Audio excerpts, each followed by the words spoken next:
இந்த மக்கள் ராகுல் காந்தி அவர்கள் இப்ப மோடி இவ்வளவு தூரம் பதட்டமா பேசுறதுக்கு காரணம் என்ன? இல்ல, தென்னிந்தியாவிலிருந்து நம்ம பேசுறோம், ஆனால் வட மாநிலத்தில் என்ன நிலவரம் இருக்கு, அங்க என்ன மக்கள் மனநிலையில் இருக்காங்கன்றது ஒரு கேள்வியா தானே. தென் மாநிலங்கள்ல இருப்பதை காட்டிலும் அங்க டபுள் பேரல் கன் வச்சுட்டு இருக்கிறாங்க. பாஜக சங்கிகளும் எதிர்க்கிறாங்க, பொதுமக்களும் எதிர்த்துட்டு இருக்கிறாங்க.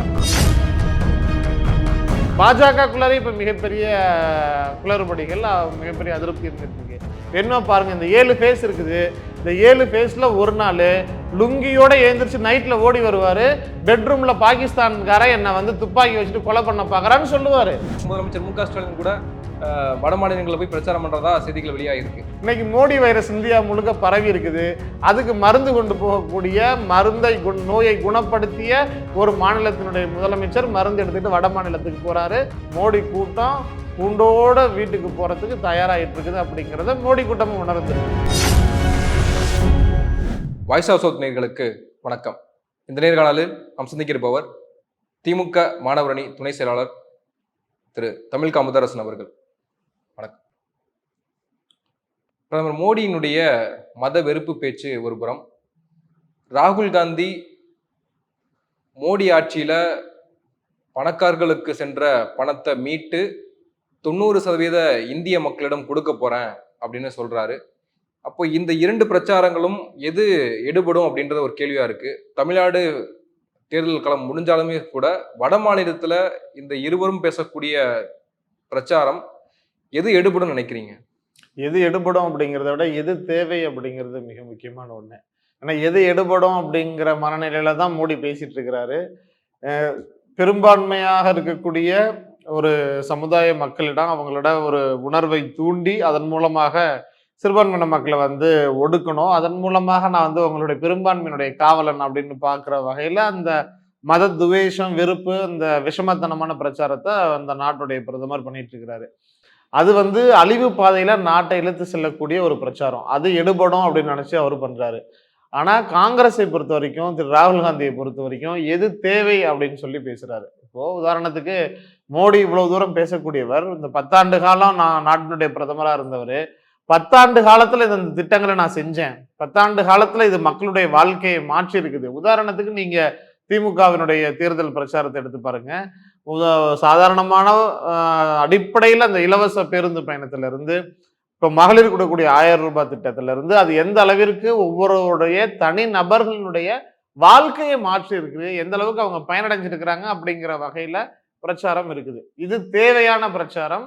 இது எடுபடுதோ எடுபடலையோ மக்கள்கிட்ட கொண்டு போய் சேர்க்க வேண்டியது ஒவ்வொருவருடைய கடமை. மோடி பண்ணக்கூடியது மதத்தை வைத்து இஸ்லாமியர்களை இழிவுபடுத்தி, நான் வந்து இப்ப பெரும்பான்மையாக இருக்கக்கூடிய அல்லது ஒரு குறிப்பிட்ட சமுதாய மக்களுடைய ஓட்டுக்களை கவர்வதற்காக வெளிப்படையாவே அவங்க என்ன சொல்லிட்டு இருக்கிறாங்க, 80க்கு 20க்குமான தேர்தல் அப்படின்னு சொல்லி பேசிட்டு இருக்கிறாங்க. இப்ப இது தேவையா, இது அல்லது இது எடுபடணுமா அப்படிங்கிற ஒரு கேள்வி இருக்குது. ராகுல் காந்தி சொன்னது 16 லட்சம் கோடி ரூபாய் இவர் வந்து கடனை வந்து மோடியினுடைய நண்பர்களுக்கு கடனை வந்து தள்ளுபடி பண்ணியிருக்கிறாரு. இந்த 16 லட்சம் கோடி ரூபாயை வச்சு இந்தியாவில் இருக்கக்கூடிய அனைத்து தாழ்த்தப்பட்ட ஒடுக்கப்பட்ட சமுதாயத்தில் இருக்கக்கூடிய மாணவர்களுக்கும் இலவசமான கல்வி, பட்டப்படிப்பு வரைக்கும் கொடுக்கலாம். இந்தியாவில் இருக்கக்கூடிய எல்லாருக்கும் 400 ரூபாய்க்கு கேஸ் சிலிண்டர் அடுத்த 20 வருஷத்துக்கு கொடுக்கலாம். இந்தியாவில் இருக்கக்கூடிய 16 கோடி பெண்களுக்கு ஆண்டுக்கு 1 லட்சம் ரூபாய் கொடுக்கலாம்.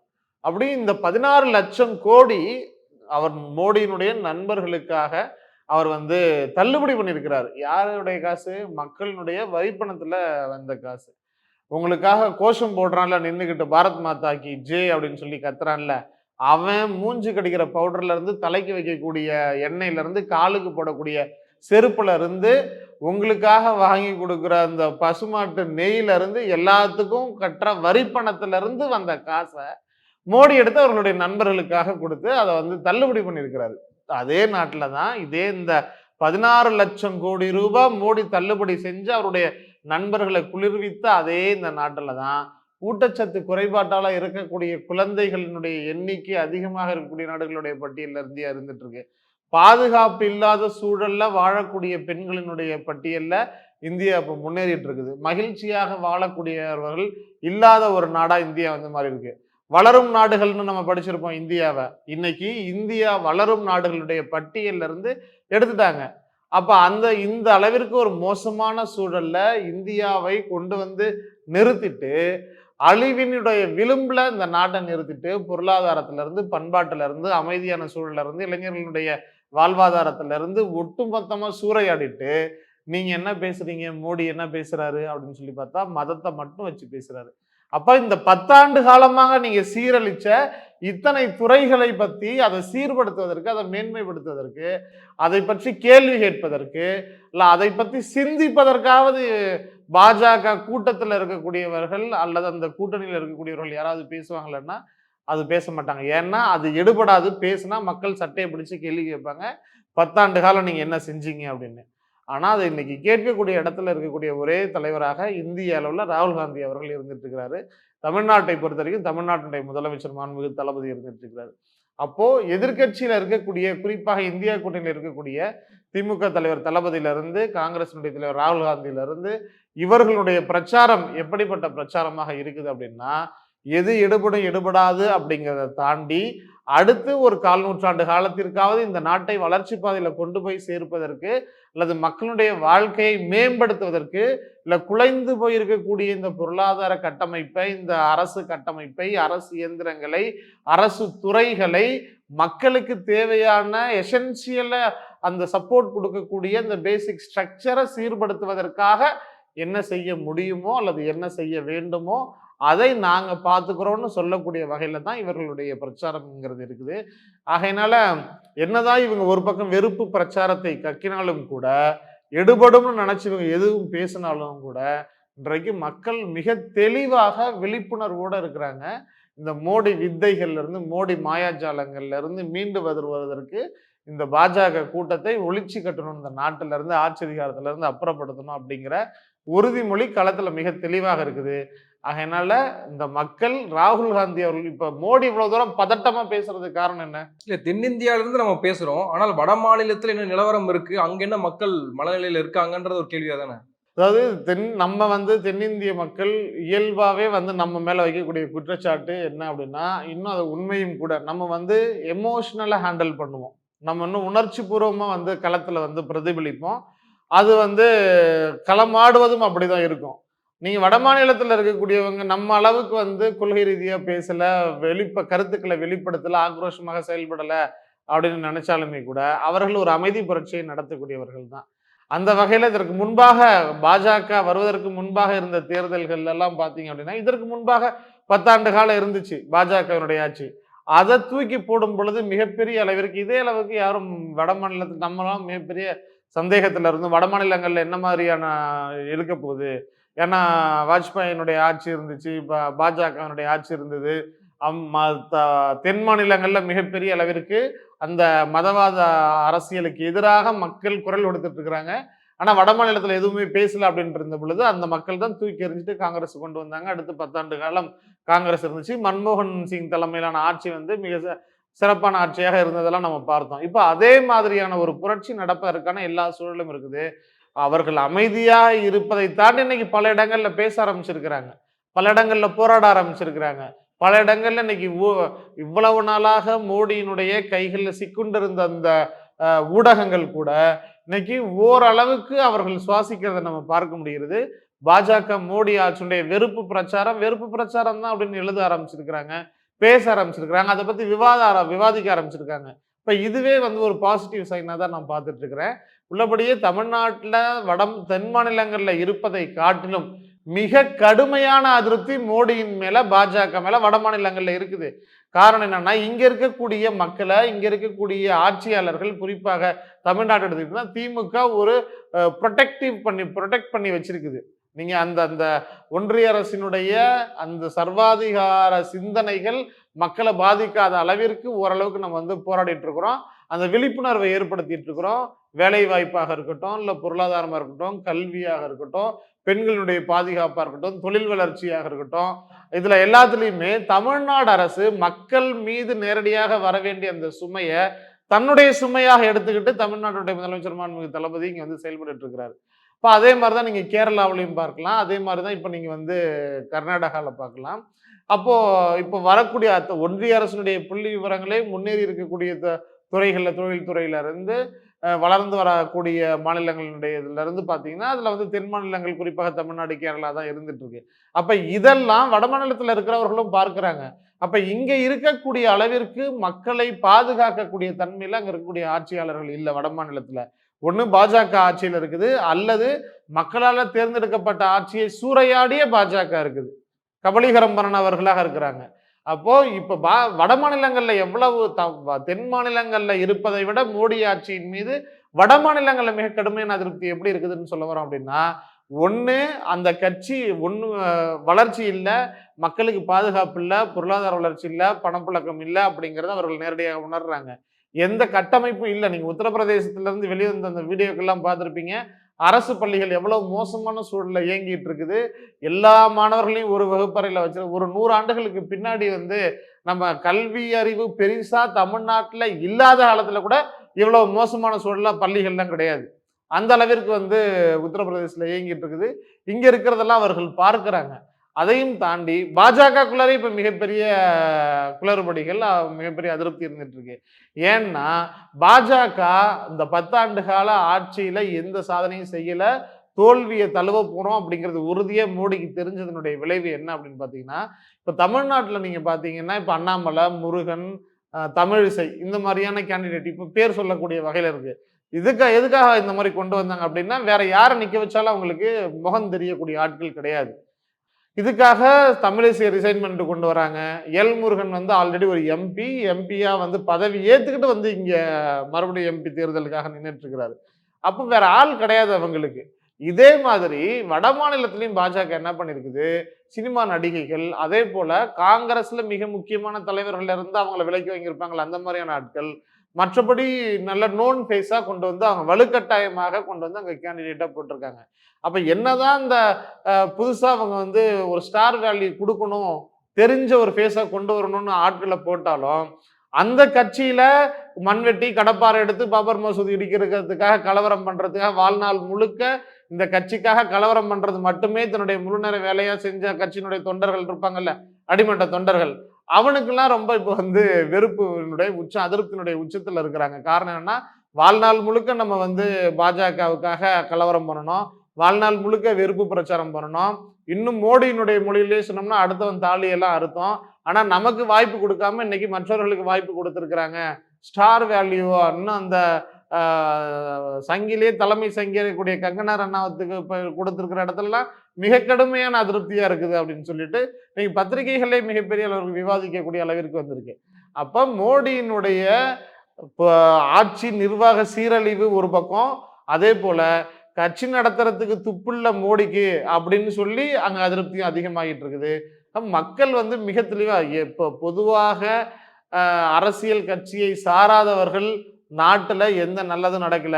மோடி ஆட்சி சீரழிவு பாதையில கொண்டு போயிட்டு இருக்குது அப்படிங்கிறதுக்காக புறக்கணிக்கிறாங்க. பாஜகவுல கலவரம் பண்ணிட்டு இருந்த அடிப்படை தொண்டர்கள் என்ன பண்றாங்கன்னா, இதுக்கு மேல நம்மளுக்கு இங்க வேலை இல்ல. இதுக்காக நம்ம மோடி கூட்டத்தை வீட்டுக்கு அனுப்பணும் அப்படின்னு நினைக்க ஆரம்பிச்சிட்டாங்க. ஆகையினால இங்க ஓரளவு கொள்கை ரீதியான எதிர்ப்பு இருக்குது தென் மாநிலங்கள்ல அப்படின்னா, அங்க டபுள் பேரல் கன் வச்சுட்டு இருக்கிறாங்க. பாஜக சங்கிகளும் எதிர்க்கிறாங்க, பொதுமக்களும் எதிர்த்துட்டு இருக்கிறாங்க.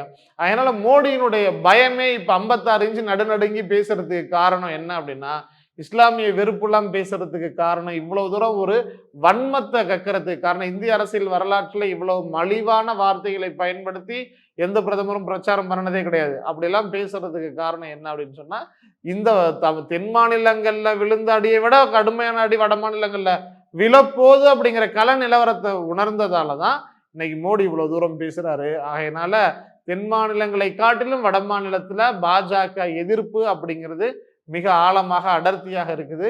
மோடி கூட்டம் கூண்டோட வீட்டுக்கு போறதுக்கு தயாராகிட்டு இருக்குது அப்படிங்கிறத மோடி கூட்டமும் உணர்ந்திருக்குது.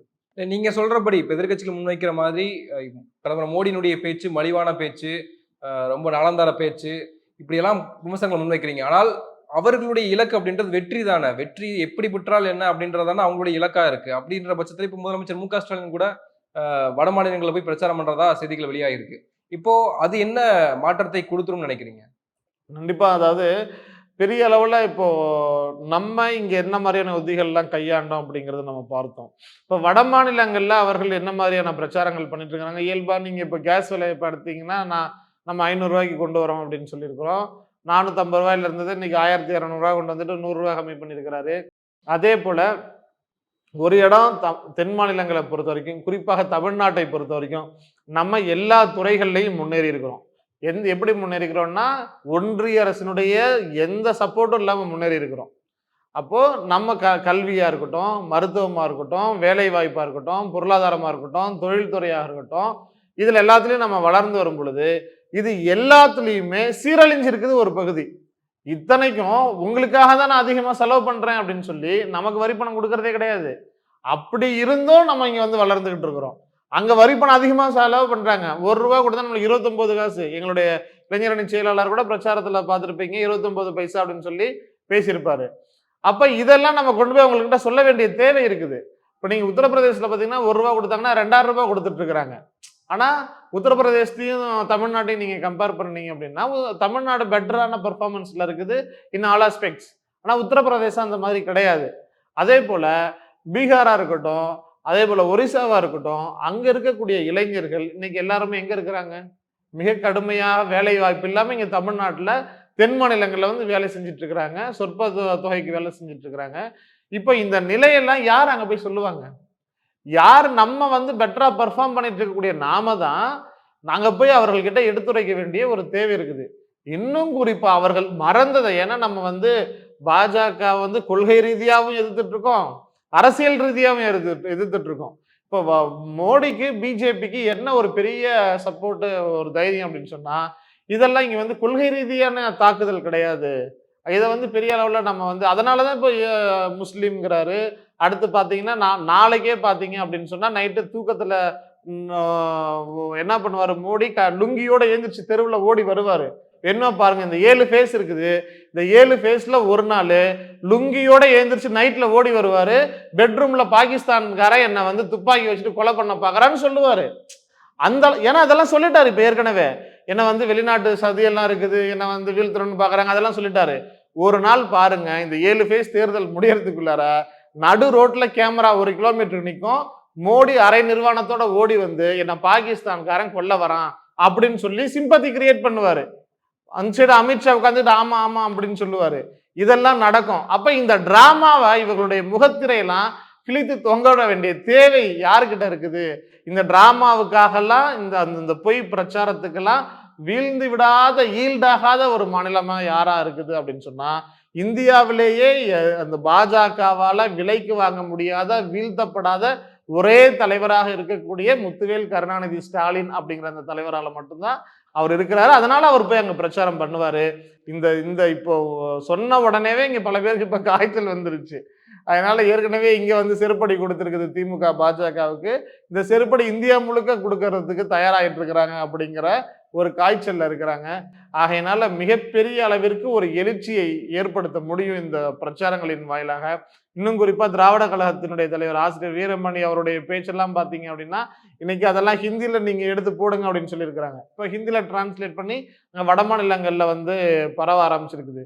ஒன்றும் இல்லை, இப்போ நம்ம கொரோனா டைம்ல எல்லாரும் வீட்டில் முடங்கி இருந்தோம். ஒவ்வொரு வீட்லையும் கொரோனா வரும் பொழுது சென்னையில் இருக்கிறவன் ஃபோன் பண்ணி கோபிச்செட்டிப்பாளையத்துக்கு சொல்லலையா இந்த கஷாயத்தை காய்ச்சி குடி, இது பண்ணு அப்படின்னு சொல்லி சூத்திரங்கள் சொல்லி தராங்கல்ல, அதே மாதிரி இன்னைக்கு மோடி வைரஸ் இந்தியா முழுக்க பரவி இருக்குது. அதுக்கு மருந்து கொண்டு போகக்கூடிய நோயை குணப்படுத்திய ஒரு மாநிலத்தினுடைய முதலமைச்சர் மருந்து எடுத்துட்டு வட மாநிலத்துக்கு போறாரு அந்த நோயை குணப்படுத்துவார். நன்றி, பல விஷயங்கள் பகிர்ந்துக்கிட்டீங்க. உங்க நேரத்துக்கு மிக்க நன்றி.